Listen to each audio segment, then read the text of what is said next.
Hey y'all, welcome back to Babeinlibrary. It's your girl Lisa, and today we're going to talk about romances without any babies.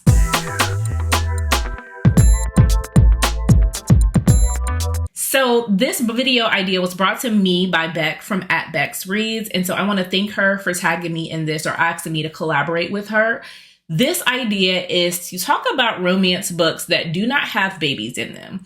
We all have an understanding when it comes to reading romances. The desire is to have a happily ever after or happy for now. We can all agree to that. However, that does not necessarily mean we have the perfect formula for what a happily ever after looks like, because it's different from person to person. Some people want the white picket fence, big home, husband or wife with a lot of kids.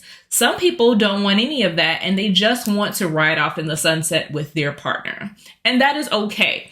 To be able to say that everyone has to aspire to marriage or everyone has to aspire to babies is not necessarily realistic and doesn't necessarily reflect the readers that are joining the romance community. So I want to make sure that I am also offering options of books that may not ascribe to societal norms. And with that, we're going to go ahead and jump off this video with the couple that I believe epitomizes this. And that's going to be Sarah Kate's Mercy. And that is Beau and Maggie's story. Now, this is an older woman, younger man, in which Maggie, the older woman, is the dom in their relationship, and Beau, who is 10 years her junior, is her sub. Already, this lets you know that they're playing by their own rules. Society norms be damned. They have no interest in ascribing to what people think that their relationship should be like. And for that, I honestly believe that they probably don't even want kids. They just want each other, and that is enough for them. I find that this book really sets the tone in terms of saying, hey, what does happily ever after look like for you? This is one of the things that I would forever appreciate about Sarah Kate, because she pushes the boundaries of what we believe love should look like. If you are a person that says, hey, I want something that has marriage, but not necessarily kids, I've got that for you. And that's going to be Zenny by Rebecca Weatherspoon. Now, this is an arranged marriage, kind of marriage of convenience situation in which Zenny is coming back into town to read the will of her aunt. And in this, her aunt has identified the person that she wants her niece to marry in order to obtain her fortune. And so this is a situation in which neither of them knew of the other or the stipulations in the will. However, they both have their reasoning for joining into this marriage. But what the marriage does not stipulate is that they have to have kids. And because they're just getting to know one another, that is the beauty of this story, is that they end up with just making sure that they can be comfortable with one another, that they can enjoy their marriage, that they can explore.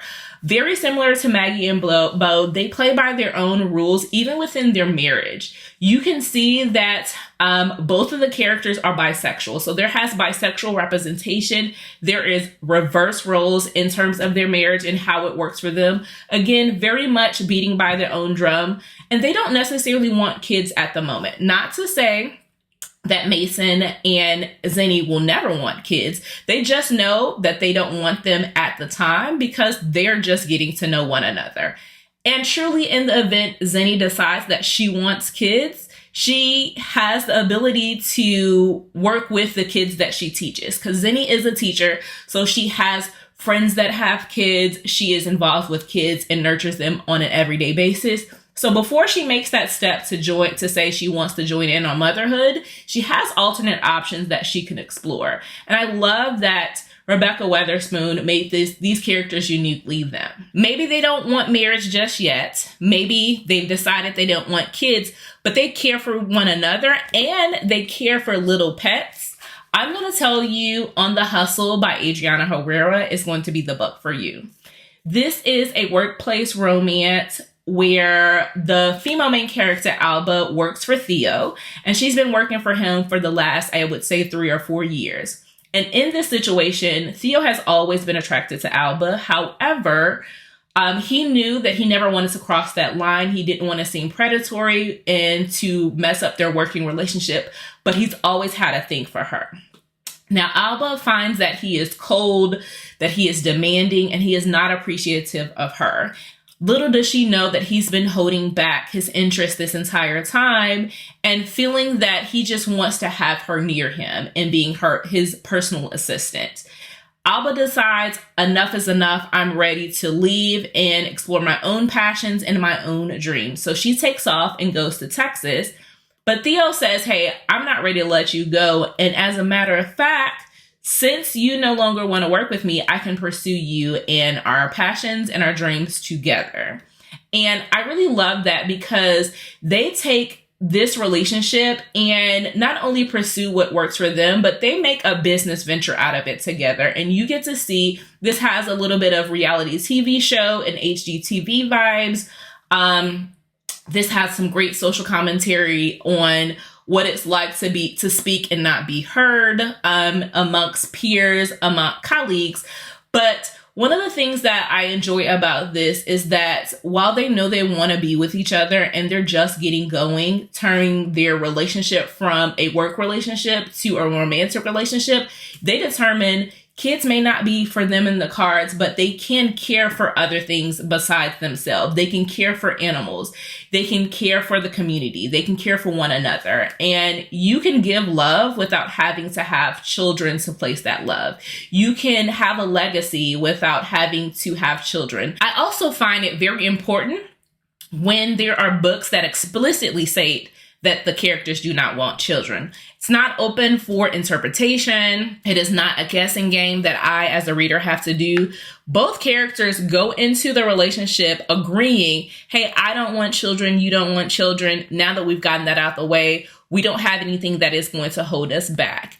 And the one story that I can think of that follows that description is Daniel Allen's Continuum. This is the story of Kwame and Aisha. They are having a rekindling, a second chance at love. They knew each other back in college when Aisha used to tutor Kwame, and he was involved with a popular girl in school.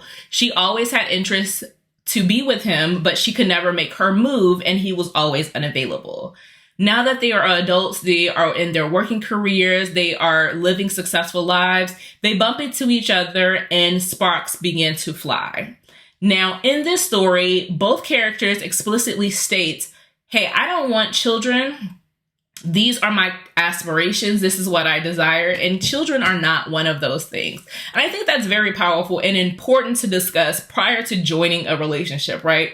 If your values and your goals do not align with one another, that can provide a big issue down the road. But seeing that both of these characters, take the initiative to share that information, be upfront about it and transparent with it, and then go into that decision of being together holistically, knowing what the end looks like for them is going to be very, very important. So if you're ever looking for representation where characters explicitly know that they don't want children and they vocalize that, I would tell you to pick up Danielle Allen's Continuum, because this is the only book that I've seen. Now, the last and final book that I have to recommend to you all is completely opposite of how I started this recommendation video.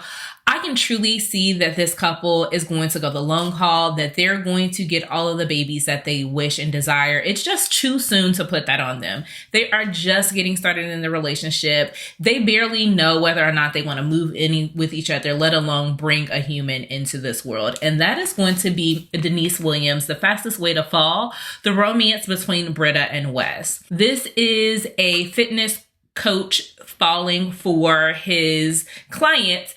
And the fact that they are trying to navigate a friendship while having this client and professional relationship and fighting their romance throughout the way and trying to remain professional. But we know that there is such a beautiful chemistry and attraction with one another.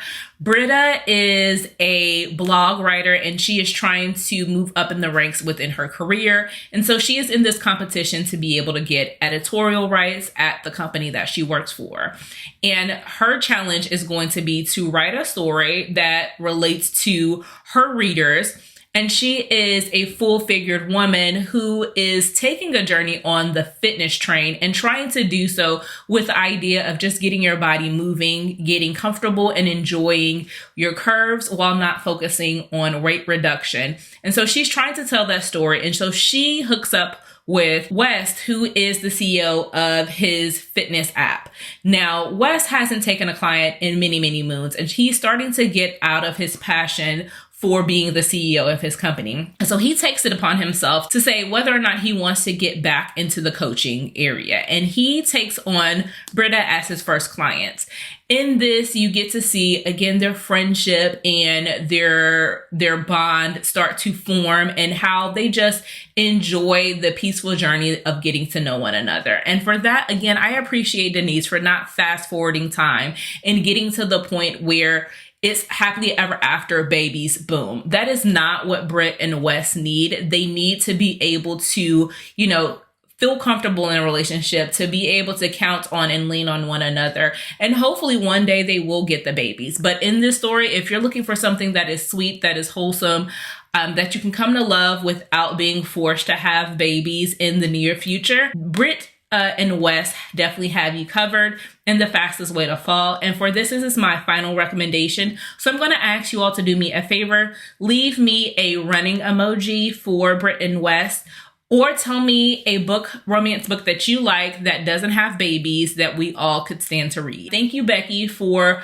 recommending me or tagging me to do this. And please go watch her video. I'll talk to you all next time. Bye.